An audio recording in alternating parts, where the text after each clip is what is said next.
My name is Toby Maratita, and I'll be presenting you with my College 100 final project, which is food safety. I'll be talking about some food safety related points, and just keep in mind that there are many more other things in regards to food safety to keep in mind that I'll be presenting in this project. The purpose of this presentation is to educate the general public on the importance of applying safe food practices in their homes and establishments, the average salary in this field of work, the verification of food suppliers and sources, and the abuse of time and temperature in relation to food safety practices. Food safety definition. Food safety involves protecting food from all contamination, including pathogenic organisms, chemicals, toxins, and physical contaminants, at all stages of the food production chain. This includes farming through harvesting or slaughtering, processing, packaging, distribution, retail sales, and meal preparation.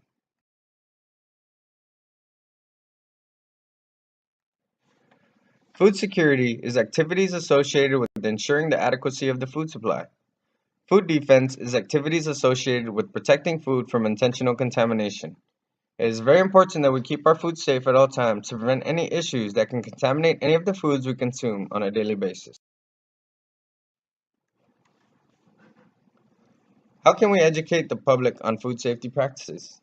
When it comes to educating the general public, which is you and I, the consumer, it is imperative that everyone understands the basics of food safety. There are numerous websites, books, and journals that you can reference about this topic. The USDA and FDA continuously update their websites with any and all recalls of any food or drug products on the market that we might be consuming in our household. We have to educate ourselves in order to prevent any harm to our bodies. If it is not practiced daily in our households and food establishments, it can cause some serious damage, and people can get sick, which could lead to hospitalization and also death.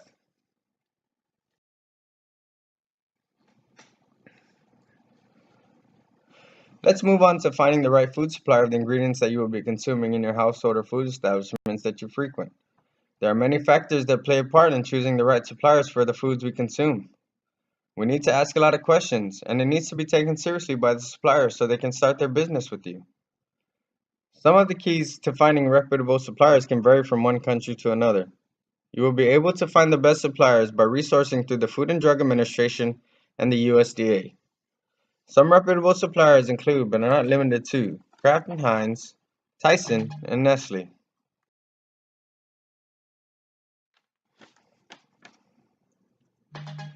How does time and temperature affect foods? This is a big part of food safety that everyone needs to know about because this is where proper care must be taken. Time and temperature abuse is one of the big factors in food service that causes serious problems with foodborne illnesses. You always need to ensure that cold foods are kept cold and hot foods kept hot. If you keep foods in the temperature danger zone, which is 41 degrees Fahrenheit to 135 degrees Fahrenheit for too long, people will get sick. If it happens in a food establishment, there will be investigation conducted by the health departments to see where negligence occurred, if any. It is a very steep investigation, and if anyone is found at fault for intentionally disregarding standard operating procedures, it could close establishments, fines, and jail time.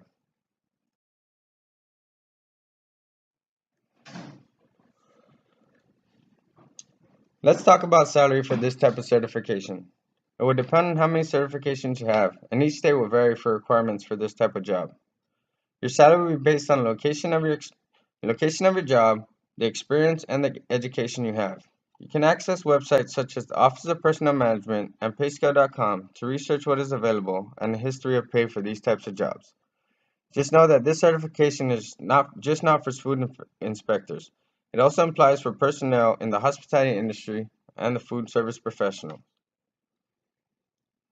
I hope I was able to provide you with the baseline of food safety so that you can practice food safety in your home and be aware when eating food in establishments to prevent you, your family, and friends from getting foodborne illnesses due to improper food safety measures being taken in the home and establishments.